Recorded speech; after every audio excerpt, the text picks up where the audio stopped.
Olá pessoal, essa é a videoaula de religiões e seitas do IBADEP Médio. Então vamos começar esse mês e as 4 lições são as seguintes: religiões e seitas, religiões originárias da Ásia, isso envolve Índia, China, Japão, também Palestina, Pérsia e Arábia, o movimento Nova Era e a maçonaria. Lembrar vocês que coincidentemente o médio, o curso básico, está estudando religiões e seitas, então vocês podem acessar ali a videoaula no meu canal, no YouTube, e as disciplinas são bem similares, o conteúdo é bem similar. Esse aqui é um pouquinho mais avançado, mas quem quiser revisar, rever, lembrar. Outra coisa também, o curso de missões que eu estou dando no Jardim Curitiba e no Rio Verde, posteriormente em outras congregações, em julho será a disciplina, será o capítulo 5, religiões mundiais. Eu sei que alguns alunos estão fazendo o curso, mas se você tiver interesse, é só participar da 5ª aula. A apostila é R$20, você pode só participar da aula de julho. Porque vai ser uma apostila grande, né? Talvez umas 50 páginas, estou terminando ainda, com as religiões mundiais. Aí eu fiz um resumo, um suprassumo do que realmente interessa. Então vai ser em julho, 1ª a 4ª no Jardim Curitiba e 3º sábado no Rio Verde, é a mesma aula. Então aproveitar esses momentos, né? Não é muito comum na nossa igreja esses assuntos. A igreja às vezes caminha em outra direção, e a gente que é chamado para educacional é que procura conscientizar o povo com esses assuntos. Ok. Religião vem de religar, eu estou na página 18, na minha edição. A etimologia da palavra religião revela a crença na restauração de uma unidade perdida e o desejo de reconciliação entre deuses e os seres humanos. Então, religião é reunir, reatar, conciliar ao único Deus, o ser humano ao único Deus ou aos deuses. Lembrando que as únicas religiões monoteístas do mundo, pelo que a gente sabe, é cristianismo, judaísmo e islamismo. Primeiro o judaísmo, né, que é Yahvé, o Deus dos profetas, Deus de Abraão, Isaac e Jacó, e o Deus da Bíblia hebraica. O cristianismo reconhece esse mesmo Deus como sendo o seu Deus, mas também reconhece que esse Deus enviou o Mashiach, o Messias, Yeshua, Jesus. E essa é a diferença entre cristianismo e o judaísmo. Apesar que o judaísmo, antigamente eu achava que o judaísmo cria só na Bíblia hebraica, a primeira parte da Bíblia. Hoje eu entendo que o judaísmo ele crê na Bíblia hebraica e mais um monte de escritos rabínicos. A tradição oral, que é o Talmud, eles dizem que Moisés ensinou um monte de coisas e que veio de forma oral, não registrada, de pai para filho até chegar nos rabinos. Então a tradição oral passa a ter a mesma autoridade que a tradição escrita, que é a Bíblia. E isso contamina a interpretação. Porque não existe uma unanimidade entre os rabinos e eles... a gente estuda isso em ciências bíblicas, existem 4 tipos de interpretação judaica. Estudando a hermenêutica judaica, inclusive antiga, inclusive utilizada pelos escritores bíblicos, em parte, né? Mas o rabinato, os rabinos, eles têm 4 tipos de interpretação da Bíblia. O Peshat, que é o sentido literal do texto, exame histórico-gramatical.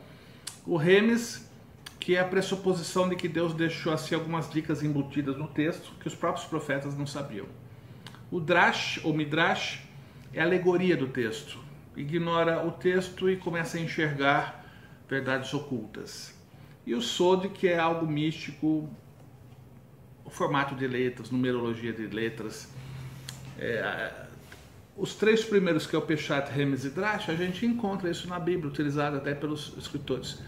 O Sod, que é mais cabalístico, já é mais místico, a gente, pelo que eu sei, não tem, tá? Mas no judaísmo tem. Então, esse método rabino de interpretação, praticamente, por exemplo, o Drash ou Midrash, ele ignora o texto e começa a enxergar lições escondidas. E na cabeça de um rabino, a interpretação histórico-gramatical é o mais básico, é o mais simples, né? E o top é você enxergar o que ninguém vê. Então, parece que faz parte da mentalidade dos rabinos de enxergar o que ninguém vê. E quanto mais você enxerga, mais inteligente, mais sábio você é. E se alguém interpretar o texto literalmente, ou pelo menos o óbvio, você é pouca coisa. Você é um intérprete iniciante. E isso tudo o Senhor Jesus resumiu assim, ó, vocês, por causa da vossa tradição, que é esses comentários paralelos, vocês invalidaram os mandamentos do Senhor. Tá? Então, o que difere o cristianismo do judaísmo é que o judaísmo, hoje eu enxergo que é a Bíblia hebraica, a nossa Bíblia hebraica, mais os ensinos rabínicos. E aí o cristianismo adiciona o Messias e todos os documentos apostólicos, que a gente chama de Novo Testamento. E depois nós temos o islamismo, que é Alá e o profeta Maomé. Alá não é o nosso Deus, embora na evangelização a gente, como ponte de contato, diga que o nosso Deus é Alá, mas que o profeta enviado não é Maomé, o profeta enviado é Jesus Cristo, o Filho de Deus. Mas Alá é um conjunto de doutrinas, de escritos, um Corão, né? Corão ou Alcorão, mas os três defendem um só Deus. O resto é politeísmo. O que é politeísmo? 2 ou mais deuses. E também tem o enoteísmo com H, que é um Deus de todos os deuses do panteão que se destaca. Panteão, conjunto dos deuses de uma determinada crença. Então, panteão grego, panteão babilônico, panteão egípcio, panteão romano, panteão cananeu. Então são vários deuses, mas sempre um se destaca, ou na família, ou naquela tribo, ou naquela etnia. Sempre um se destaca, é o Deus preferido, né? Aí isso é enoteísmo. As religiões do mundo. Eu queria mostrar para vocês, para quem não conhece, esse livro Intercessão Mundial. Ele apresenta... É de 2003. Pelo que eu sei, tem um site em inglês que é mantido atualizado. Quem tiver dificuldade no inglês, então pega a tradução que é datada de 2003. Não sei se já tem edição mais moderna, mas essa aqui é de 2003. E aí mostra a situação de cada nação no mundo. Situação política, econômica e principalmente religiosa. Quais as igrejas que ali atuam e quais os motivos de oração. Então, se você quiser conhecer as religiões em cada país, em cada etnia, esse é o livro que te dá uma visão muito boa para oração e também para conhecimento, intercessão e também conhecimento, tá? Aqui no livro dá uma visão bem genérica, por exemplo, Europa. A Europa tem trocentas religiões. Apesar de que é interessante observar que o cristianismo passa por algumas fases. Eu vou compartilhar com você essa imagem. A primeira fase do cristianismo é o não cristianismo, é o paganismo. É o desconhecimento do evangelho. O evangelho chega entre os índios, chega entre os budistas, chega entre um grupo, uma etnia, uma nação que não conhece o evangelho. Então, antes da chegada do evangelho é o pré-cristianismo, né? Fase 1 é a fase do paganismo. Pagão é não cristão. Fase 2 é o cristianismo inicial. Temos a conversão de uma minoria que é rejeitada pela maioria. Isso acontece em todos os locais. A minoria é rejeitada pela maioria. Os evangélicos aqui foram muito rejeitados pelo catolicismo.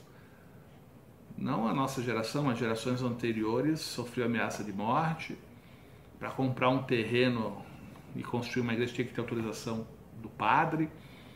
Algumas cidades ainda têm essa influência. Eu lembro que na década de 80 era proibido levantar igrejas evangélicas em Aparecida do Norte, Não sei hoje como é que está, mas era proibido. Então você vê que a igreja maior naquela região persegue a igreja menor. É o cristianismo inicial, então qualquer religião cristiana vai ser perseguido. Aí nós temos a fase 3, expansão do cristianismo. O cristianismo avança em número, começa muita gente se converter, e o cristianismo então nessa cultura, nessa etnia começa a ser respeitado, porque é um grande número, né? O teu patrão é cristão, teu parente é cristão, então já não há tanta perseguição. Aí tem a fase 4, que é pós-cristianismo, é uma decepção com o cristianismo, não por causa de Cristo ou da Bíblia, mas por causa dos cristãos. Começa a se converter muita gente, começa a entrar na igreja muita gente, é conveniente, é cultural, e as pessoas acabam não verdadeiramente se convertendo, mas aderindo ao cristianismo sem realmente ter passado por um novo nascimento. E o resultado é que as pessoas então não veem um bom testemunho, esses pseudo-cristãos dão um mau testemunho, e isso macula a imagem do cristianismo. Não, para ser igual a fulano, para ser igual a Beltrano, eu fico onde estou. Aí nós temos a fase 5, que é anticristianismo inicial, é uma rejeição, porque primeiro uma decepção, depois uma rejeição. Não quero saber de Cristo, não quero saber de Bíblia, Deus não existe, e começa a perseguir. Não é uma perseguição física, é uma perseguição intelectual. Despreza a Bíblia, zomba da Bíblia, e rejeita Deus. É uma rejeição intelectual. E a fase 6 é a rejeição, é o anticristianismo avançado, né? Que é uma perseguição física. Bíblias são queimadas, cristãos são mortos, isso está acontecendo. Todas essas fases ainda existem no mundo.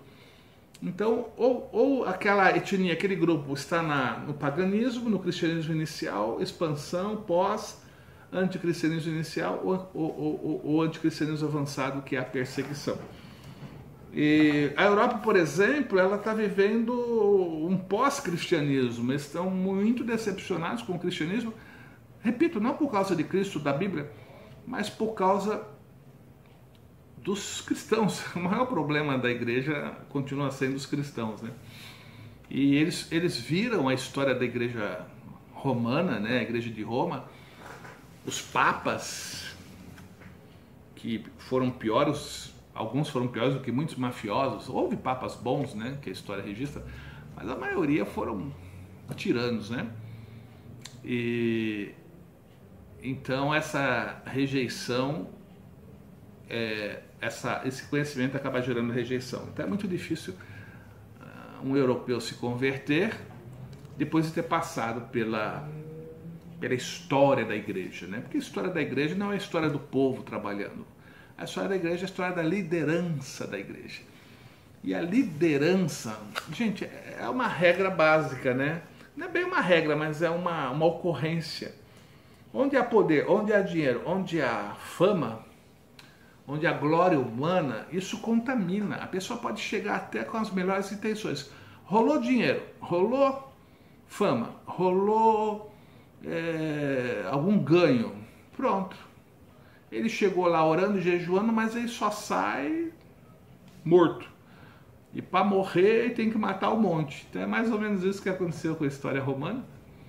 E que a gente cuide para que isso também não aconteça com as nossas igrejas, né? Eu já vi testemunhos de pastores presidentes dizendo assim...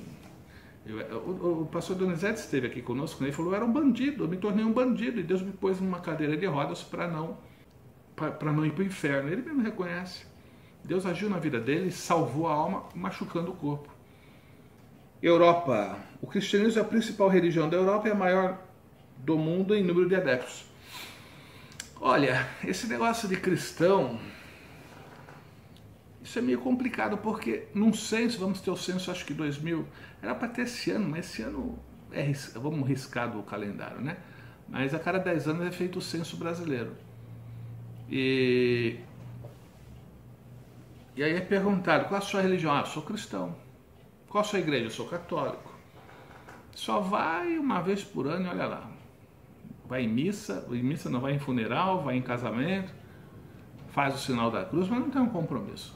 Católicos comprometidos com a igreja romana mesmo é 10, 15%. O resto é só nominal. Então, quando se diz mundo católico, Brasil é cristão, é um mundo cristão, é assim, para efeito de censo, né? Tem até hoje tem o evangélico não praticante, né? Eu conheci amigos que não estavam desviados, mas colocavam no seu formulário o seu evangelho. Então tem surgido o evangélico não praticante. Então esse negócio de estimativa, de número, é uma aproximada, uma ideia geral. Mas realmente só Deus sabe quem pertence a ele, né? Calcula-se que 3% da população mundial é salva. 3. 1, 2, 3. De cada 100, 3 pertencem a Deus e são levados pelos anjos ao paraíso. 97, o Hades traga e não devolve mais. Infelizmente. Então isso também, religiões e seitas também é um desafio missionário. Nós não estamos estudando isso aqui para dizer, que doutrina errada, eu estou na certa e ficar em casa. Não, a gente tem um compromisso com o mundo. A gente tem compromisso com missões locais, missões nacionais. Há muitos lugares do Brasil que não conhecem o verdadeiro evangelho, conhecem o cristianismo, um pseudo-cristianismo, mas não conhecem o verdadeiro evangelho. E missões transculturais, que é outra etnia, outra cultura, outra realidade. Europa, então, depois temos a América. A América, ela foi colonizada por portugueses e espanhóis principalmente. E eles eram católicos. Portugal e a Espanha eram reinos, né, católicos, e consequentemente vinham as caravelas e junto com eles os jesuítas, os grupos católicos evangelizar. E isso gerou um espalhar do romanismo, porque onde as caravelas, as bases onde eram estabelecidas as caravelas, né, para fazer o percurso até as Índias, essas bases se tornaram núcleos cristãos e o cristianismo entrou na África, principalmente, a partir dessas bases onde as caravelas paravam, né, aportavam. E a América toda era católica romana até uma certa época, depois vieram os protestantes, né? E os pentecostais vieram, principalmente no começo do século XX, as primeiras igrejas históricas, né? Batista, presbiteriana, anglicana, depois as pentecostais. E houve um boom evangélico, né? Nos últimos anos. E o que era predominantemente romano, o cristianismo romano, hoje também divide, bem dividido mesmo, o que chamamos de evangélicos, né? Que somos nós que cremos na Bíblia, cremos na mesma Bíblia, por assim dizer, mas não estamos sujeitos à autoridade papal. Na verdade, a gente não está sujeito a autoridade alguma, a não ser a autoridade local. O evangélico, ele não tem uma liderança única, o que é bom, para que não estejamos engessados.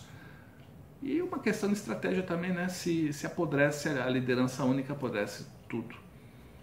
Agora, sou a favor da união do povo de Deus, né? Dentro da sua administração, dentro da sua liderança, mas que haja uma união. Porque o potencial da minha igreja não tem na outra, e o potencial da outra não tem na minha. E a gente fica como que um braço aqui, um braço lá, e o potencial da Igreja de Cristo totalmente espalhado, né? As cidades, e eu peço que você seja um instrumento de Deus para isso, que promove a união entre os evangélicos, o povo de Deus, para eventos comuns. A gente tem algumas diferenças doutrinárias, mas isso é nada para quem, perto do que a gente tem de semelhança. Se a gente tem o mesmo Pai, o mesmo Deus, o mesmo Salvador, isso é uma semelhança maravilhosa.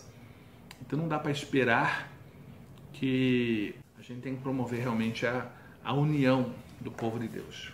Então a América, que inicialmente católica, na América também está entrando o espiritismo, né? O espiritismo através da escravidão dos africanos que vieram, trouxeram a sua religião, né?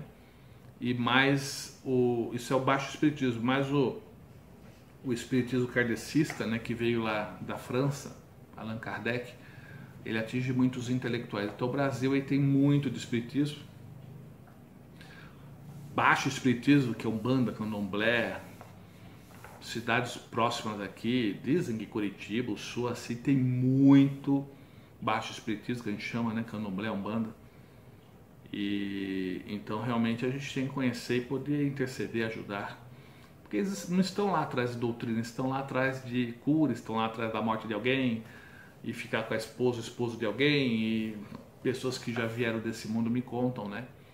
Que a ideia realmente é só receber das entidades, né? Sem compromisso doutrinário, sem compromisso de santificação. É só receber. Ficar rico é number one, né? Primeiro pedido, que é ficar rico. E o que é pior é que isso tem entrado nas nossas igrejas, né? As pessoas vão para as igrejas para receber. Eles querem dinheiro, eles querem cura, eles querem isso, querem aquilo, mas não querem o Salvador, não querem servir ao Salvador. Eles vão olhando para as mãos de Deus e não para o rosto. Olhar para as mãos significa o que Deus pode me dar. E olhar para o rosto é quem Ele é. A nossa adoração deve ser voltada para os olhos de Deus, o rosto de Deus, e não para as mãos dele. Jó é um exemplo disso. Lázaro, de Lucas 16, é um exemplo disso. Amor a Deus incondicional. Aí nós temos a Oceania, África. Veja bem, o livro, eu escrevi o livro sobre religiões, né, para um curso de missões, eu enchi de mapa, porque ninguém tem todas as localizações na cabeça, e esse aqui não tem nenhum mapa. Então você faça a pesquisa, né? Falou em Oceania, África, se você sabe, tudo bem, se você não sabe, dá uma procurada. Mencionou, Península da Indochina e Mongólia. Se você não pesquisar, se você não sabe, não tem que pesquisar, tá? Então hoje com a internet a gente tem acesso a todos os mapas fantásticos, atlas inteiros.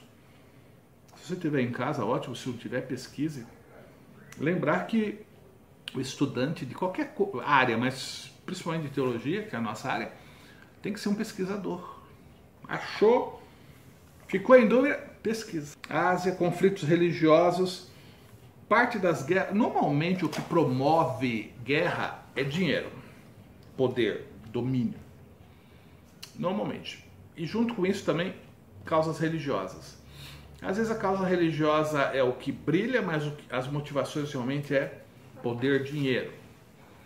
E muitas das guerras que existem ou existiram foram motivadas por religiões, mas também motivações financeiras. Mas religião gera muita briga. É claro, você imagina, se o islamismo, que Deus nos guarde, queira dominar o Brasil, eles chegam assim, humildinho, baixando a cabeça, aí vai crescendo o número, porque eles querem famílias enormes, e vai crescendo, daqui a pouco eles tentam tomar o poder e impedir o cristianismo. Isso vai gerar uma luta armada, porque é uma defesa. Começam a perseguir, começam a matar os cristãos, isso vai gerar lutas. É o que acontece em parte do mundo, cristãos versus muçulmanos, cristãos versus comunistas, interesses financeiros sim, mas também interesses religiosos. Você vê que os Estados Unidos ele entrou no Oriente Médio para salvar as nações da opressão islâmica,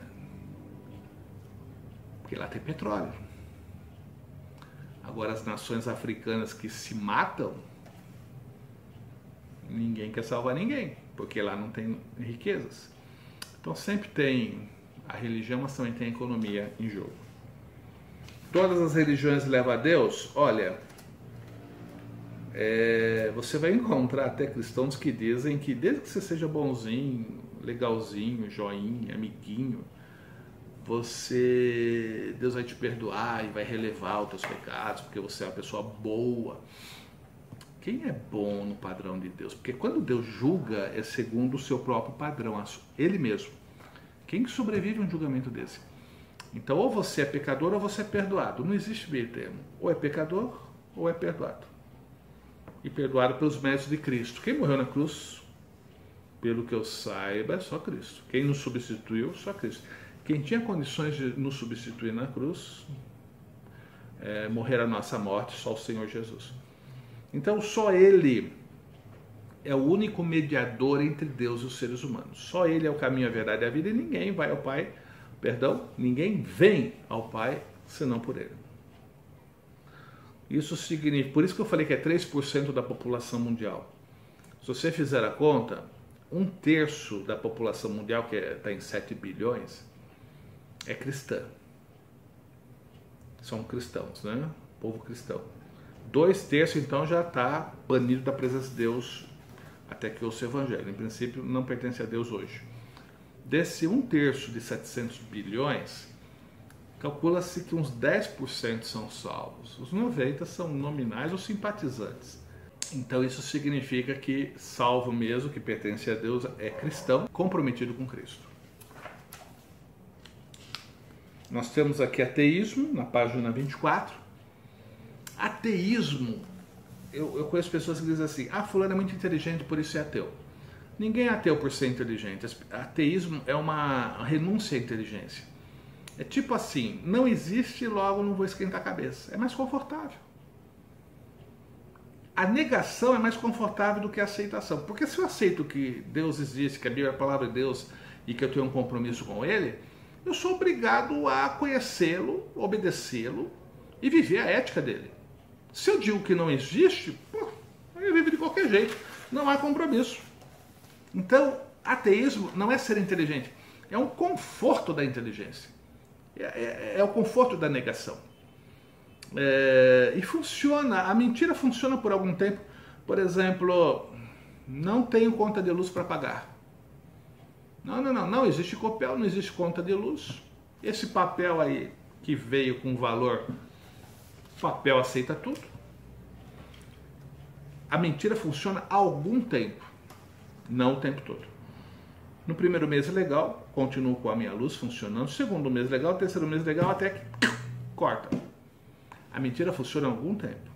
3 meses durou. Agora a verdade funciona o tempo todo. Existe uma conta de luz, existe uma Copel, esse papel foi gerado pela Copel e eu preciso pagar mensalmente, aí eu pago com muito sacrifício, aí é que tá. A negação é mais confortável, olha, não tem que pagar nada de luz. E você reconhecer a verdade é desconfortável, porque eu vou ter que achar o valor X para pagar todo mês. Aí eu pago e com a graça de Deus, todo mês, nunca vão cortar a luz. Porque a verdade funciona sempre. Atravessar uma BR dessa aí... Não, carro não existe, tudo é ilusão. Você atravessa a rua, volta, umas 2, 3 vezes até que funciona. Mas vai chegar uma hora... Agora, a mentira funciona por algum tempo só. Agora, se eu creio não existe carro, e se ele bater em mim eu vou morrer, eu vou me acidentar, então deixa eu cuidar. Aí eu volto com muito cuidado, com muita atenção.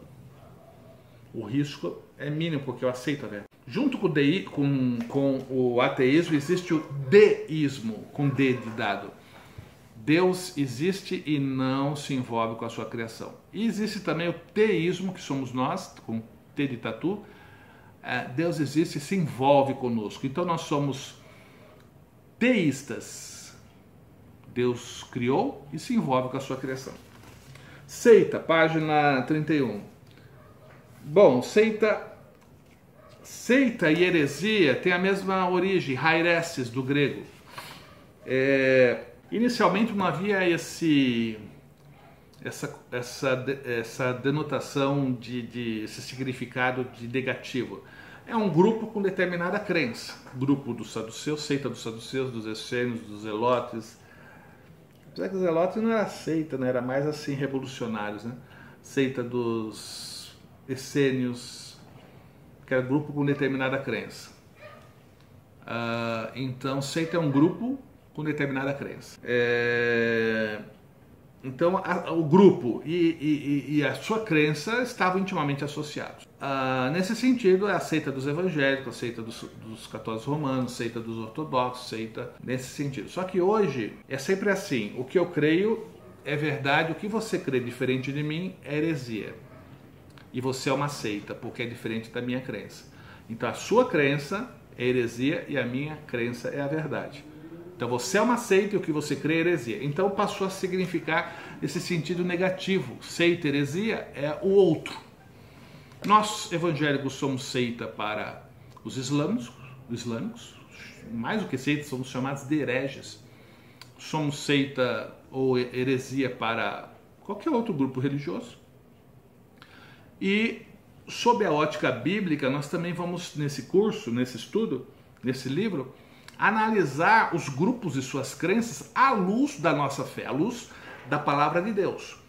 Então, você tem que colocar um referencial. Se o teu referencial for todas as religiões levam a Deus, todas as crenças levam a Deus, então não haverá qualquer distinção, tudo é bom, tudo é legal, e não vai ter essa coisa negativa de seita, de heresia. Não. Você crê que Deus tem 10 cabeças? Legal. Você crê que Deus tem 2 chifres? Não tem problema. Você crê que são milhões de deuses? Não tem problema. Agora, quando você crê na Bíblia, na revelação, automaticamente você estabelece regras, princípios. E quem estiver fora desses princípios está errado. Então, seita e heresia à luz da palavra de Deus. Por que as pessoas se filiam a seitas? Por que as pessoas aceitam qualquer religião? Porque, primeiro, eles têm uma carência de Deus. Eles têm uma necessidade de Deus. Todas, eu vou dizer todas como curioso, né? Que eu nunca fiz uma pesquisa a fundo, mas pelo que eu sei, todas as civilizações encontradas, todos os restos, todos os vestígios de civilizações antigas, havia um núcleo religioso. Todas as etnias atuais, as nações, possuem a sua religião. O ser humano é um ser religioso, ele tem a necessidade de Deus. Agora, como ele vai extravasar essa necessidade? Através de religiões, de grupos religiosos. E a tendência da carne é procurar uma igreja que não incomoda, uma religião que não mexa com os seus desejos, as suas vontades. A tendência é procurar o caminho mais fácil, a tendência é procurar o atalho. Muitos acidentes acontecem hoje porque se você seguir as orientações do Departamento de Trânsito, você tem que ir lá embaixo fazer o contorno. Aí o pessoal prefere fazer um atalho e aí que ocorre o acidente. Então, a tendência humana é buscar atalhos, e as mentiras são atalhos, que não chegam lá. E a verdade é você ir lá embaixo, mas é mais seguro. Você chega lá. Às vezes meu filho, minha esposa perguntam, mas por que você está pegando esse caminho mais longe? Mas é o mais seguro, tem semáforo. Para eu entrar numa avenida dessa, é mais seguro pelo semáforo. Eu podia pegar um atalho aqui, mas é mais arriscado entrar numa avenida movimentada, no sentido contrário. O risco é maior, então eu prefiro ir pelo caminho mais longo. E isso, o cristianismo é o caminho mais longo, é o caminho mais difícil. Quem quiser vir após mim, negue-se a si mesmo. Já começou complicando a vida. Negue-se a si mesmo. O que você ama, o que você quer, o que você crê, o que você deseja, negue-se, zere. Eu, como ex-ateu, eu fui ateu na minha juventude, eu tive que abrir mão de toda a minha lógica, em prol da lógica bíblica. E a partir daí que eu comecei a entender a lógica bíblica.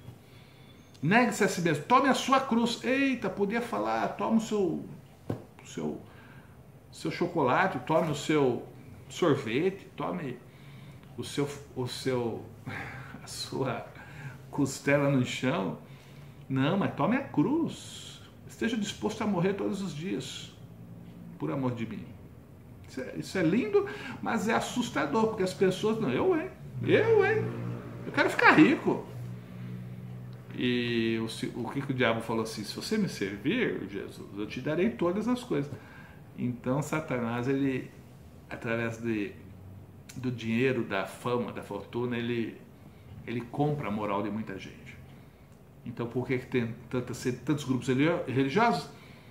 Porque primeiro há uma sede das pessoas de Deus, mas ela extravasa essa sede buscando aquilo que é mais fácil, que é mais prazeroso, que não comprometa muito a sua vida, que não abra mão do seu pecado. E o segundo motivo de tantas seitas, não está isso aqui no texto, mas eu estou adicionando, é a ação intensa, constante do reino das trevas. O reino das trevas, ele tem por objetivo criar religiões. Existe uma área do reino das trevas que cuida da política, que cuida da gestão humana, e tem a outra área que cuida das religiões. Ele cria, não vou explicar os detalhes, por que eu creio nisso, não é o nosso caso. Então existe uma área, um setor, né, por assim dizer, um departamento das trevas, que cria religiões. Algumas morrem logo, outras duram. Algumas florescem e morrem, outras permanecem. E quem sustenta a falsa religião com sinais, maravilhas, curas, feitiçaria, e a coisa funciona mesmo. Existe o engano, a mentira, né? Mas existe realmente a ação demoníaca. Então a ação dos demônios faz com que a falsa religião sobreviva. O Espírito de Deus faz com que a verdadeira religião sobreviva. E os demônios fazem que a falsa religião sobreviva. Só que Deus e o seu reino permanecem para sempre. O reino das trevas, em Apocalipse 20, será lançado no lago de fogo. Então eles vão atuar até Deus disser chega. E Apocalipse ele vai dizer chega, afastai-vos de mim. Por isso que a gente não luta para a salvação de demônios, a gente luta para a salvação da humanidade, que faz parte do reino das trevas. Então esse é o esforço missionário, salvar essa gente, como eu e você. Você já foi, eu e você já fomos do reino das trevas. E através do Evangelho fomos resgatados, Colossenses 1,13, né? Fazemos parte do reino de Cristo, reino de Deus. Crenças comuns aceitas, toda heresia ou toda seita, ou seja, grupo herético, ele possui no seu bojo doutrinas extra-bíblicas. Eu estou falando de seitas pseudo-cristãs, né? Porque quando não é cristão já está rejeitado. Mas o problema são as pseudo-cristãs, aquelas que colocam a Bíblia e outros documentos com a mesma autoridade, até mais autoridade na prática do que a Bíblia. E aí começam a estragar. Você pega um suco de laranja, um copo com suco de laranja e começa a jogar veneno, o chumbinho, matar rato. Ah não, mas aqui tem mais suco do que chumbinho, mas vai matar do mesmo jeito. A proporção não importa. Qualquer verdade com